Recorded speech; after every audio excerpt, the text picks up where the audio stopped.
جب موت آئے گی تو یقین جانیں کہ کچھ بھی کام نہ آئے گا. آپ کی دنیا سے جانے پر کسی کو کوئی فرق نہیں پڑے گا. اس دنیا کے سب کام کاج جاری رہیں گے. آپ کی ذمہ داریاں کوئی اور لے لے گا. آپ کا مال وارثوں کی طرف چلا جائے گا اور آپ کو اس مال کا حساب دینا ہوگا. موت کے وقت سب سے پہلی چیز جو آپ سے چلی جائے گی وہ نام ہوگا. لوگ کہیں گے کہ میت کہاں ہے. جب وہ جنازہ پڑھنا چاہیں گے تو کہیں گے کہ جنازہ لائیں. جب دفن کرنا شروع کریں گے تو کہیں گے کہ میت کو قریب کر دیں. آپ کا نام ہرگز نہ لیا جائے گا. مال، حسب و نسب، منصب اور اولاد کے دھوکے میں نہ آئیں. یہ دنیا کس قدر زیادہ حقیر ہے اور جس کی طرف ہم جا رہے ہیں وہ کس قدر عظیم ہے. آپ پر غم کرنے والوں کے 3 اقسام ہوں گی. جو لوگ آپ کو سرسری طور پر جانتے ہیں وہ کہیں گے ہائے مسکین، اللہ اس پر رحم کرے. آپ کے دوست چند گھڑیاں یا چند دن غم کریں گے، پھر وہ اپنی باتوں اور ہنسی مذاق کی طرف لوٹ جائیں گے. آپ کے گھر کے افراد کا غم گہرا ہوگا. تو کچھ ہفتے، کچھ مہینے یا 1 سال تک غم کریں گے اور اس کے بعد وہ بھی آپ کو یادداشتوں کی ٹوکری میں ڈال دیں گے. لوگوں کے درمیان آپ کی کہانی کا اختتام ہو جائے گا اور آپ کی حقیقی کہانی شروع ہو جائے گی. وہ آخرت ہے. مرنے کے بعد آپ سے زائل ہو جائے گا آپ کا حسن، آپ کا مال، آپ کی صحت، آپ کی اولاد. آپ اپنے مکانوں اور محلات سے دور ہو جائیں گے.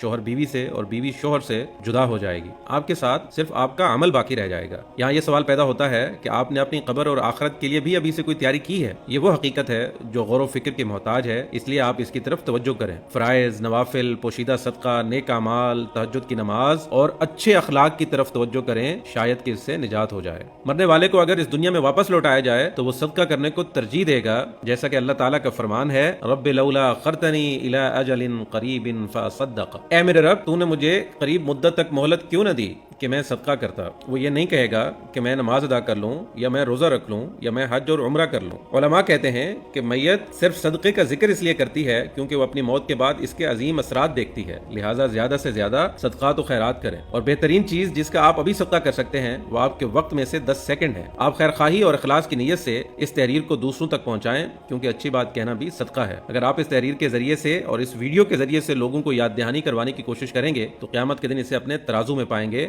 وَذَكِّرْ فَإِنَّ الذِّكْرَ تَنفَعُ الْمُؤْمِنِينَ. اور نصیحت کیجئے کیونکہ یقیناً نصیحت ایمان والوں کو نفع دیتی ہے.